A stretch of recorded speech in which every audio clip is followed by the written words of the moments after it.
You opened TikTok to kill a few minutes. That was an hour ago. And you've probably already explained it to yourself. No willpower. No attention span.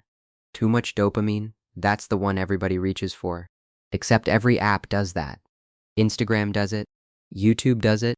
If dopamine were the answer, you'd be just as stuck on all of them. You're not. You're stuck on this one. So something about TikTok specifically is doing this. And once you see what it is, you can't unsee it. So let's start with the dopamine thing, because that's the one everybody reaches for, and it's worth seeing exactly where it falls short. TikTok is addictive because it gives you dopamine. That is not exactly wrong. It's just not very useful. Because yes, TikTok triggers dopamine, but so does food. So does getting a text back. So does finding out your package is arriving early.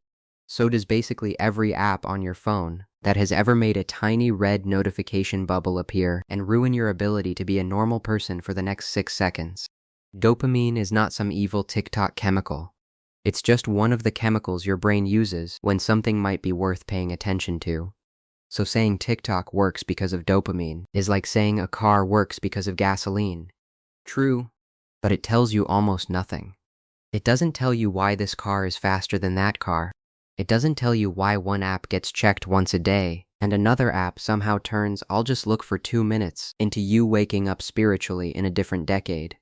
And the dopamine detox crowd kind of made this worse, because they talk about dopamine like it's poison. Like you've overdosed on scrolling, and now you need to go stare at a wall, eat plain rice, and live like a monk with bad Wi-Fi until your brain resets. But that's not really how this works. You're not flooded. There isn't a dopamine tank you need to drain. Your brain isn't sitting there like, sorry, we used all the motivation juice on a raccoon video. The more useful question is not, does TikTok trigger dopamine? Of course it does. The useful question is, what is your dopamine reacting to? Because the answer is not just the videos, it's the moment before the videos. That's the part people miss. Dopamine doesn't spike hardest when you get something good. It spikes hardest when you might get something good, but you don't know yet. That little gap is the magic. The not knowing. The half second before the next video loads. The swipe. The tiny pause where your brain doesn't know if the next thing is going to be boring, annoying, weird, perfect, or the funniest thing you've seen all week. That is the moment your brain leans forward. Not after the reward. Before it. The payoff matters, obviously. If every video was terrible, you'd leave. But the real pull is the possibility. It's that tiny feeling of, okay, what's next? And then you swipe. And for a fraction of a second, anything could be there. That is why comparing TikTok to normal entertainment misses the point. Watching a movie is one long choice. You pick the movie, you sit down, and then you watch the thing you picked. TikTok is not one choice. TikTok is hundreds of tiny choices stacked on top of each other, with a tiny mystery attached to every single one. Swipe. Maybe this one. Swipe. Maybe this one. Swipe. Okay, that one was good, which means the next one could be good too. And suddenly, you're not really watching videos anymore. You're checking. That's the difference. And this is the same basic thing that makes slot machines work. Nobody pulls the lever because they love levers. They pull it because they don't know what's coming. Each swipe on TikTok is the same pull. The video is just what happens after it, which creates an obvious question, because uncertainty is not new. Slot machines have been around for a century. Random rewards have been around forever. Facebook had feeds. Instagram had feeds. YouTube had recommendations. The internet has been dangling random little treats in front of people since the moment someone realized a next page button could ruin a lunch break. So why TikTok? Why is this the app that feels so much harder to put down? Why does this version of the slot machine hit different? Because TikTok did something to uncertainty that the older apps didn't. It removed the cap. Think about how Facebook and Instagram used to work. You followed people, friends, family, accounts you picked. So there was some uncertainty, but it was capped. You roughly knew the category. Follow cooking accounts, you see food. Follow fitness accounts, you see someone with frighteningly good lighting, telling you that Bulgarian split squats build character. The randomness came from a world you had chosen. And eventually you hit the bottom.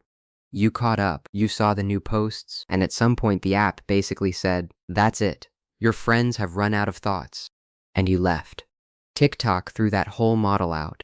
It stopped limiting the randomness to a world you'd picked. It pulled from millions of strangers instead. People you've never seen, accounts you never searched for, videos you never requested. The pool stopped having a bottom. And then it watches. Did you stop? Did you keep watching? Did you scroll away instantly? Did you replay it? Did you linger for just a little too long? Every video is a guess about you. And every second you stay tells the machine whether the guess was right. So the uncertainty is no longer random in the old way. It's not just, here's something unexpected.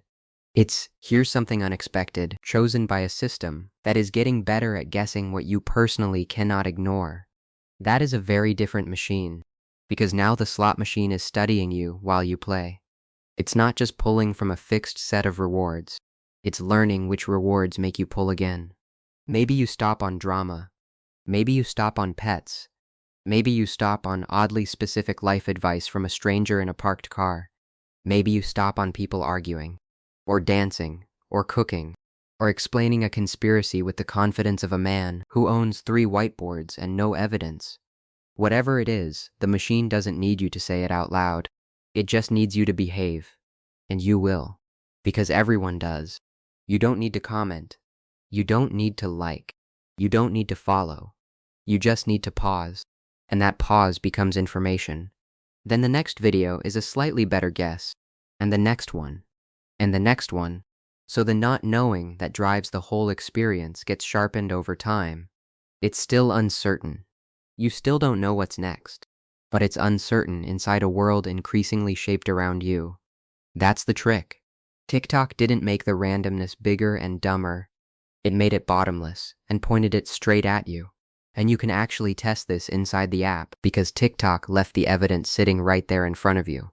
There are 2 tabs, Following and For You. Following is the old internet.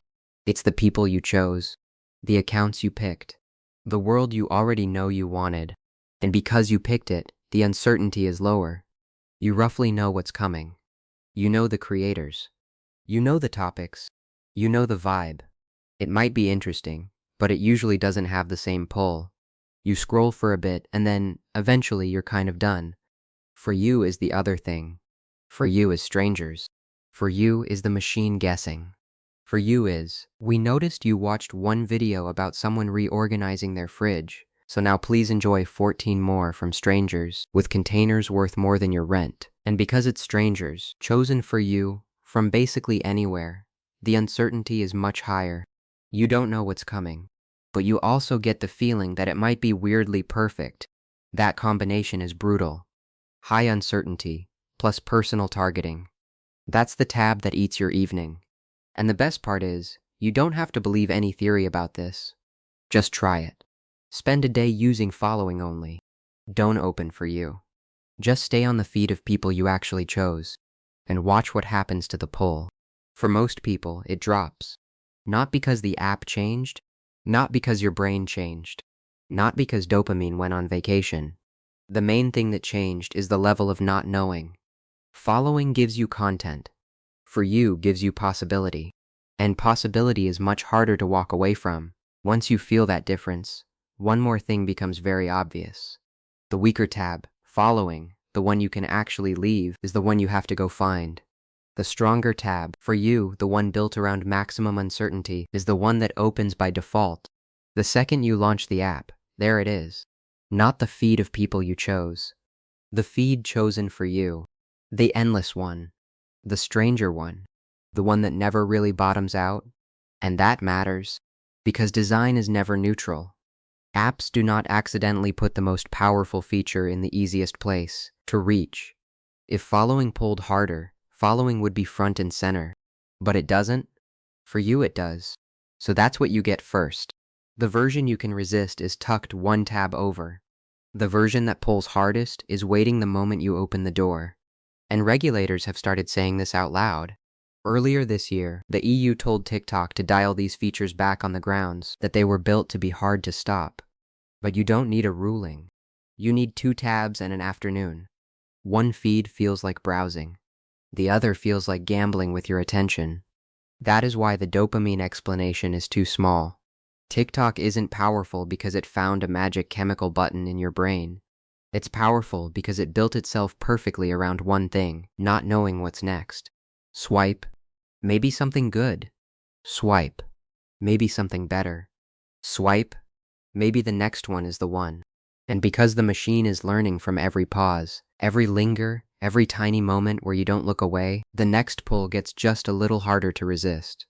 Anyway, if you made it this far, you've apparently got more attention span than the algorithm gives you credit for. Leave a comment so I know, and subscribe, which I'm contractually obligated to ask for, and which you'll forget to do the second the next video loads, which honestly kind of proves the whole point.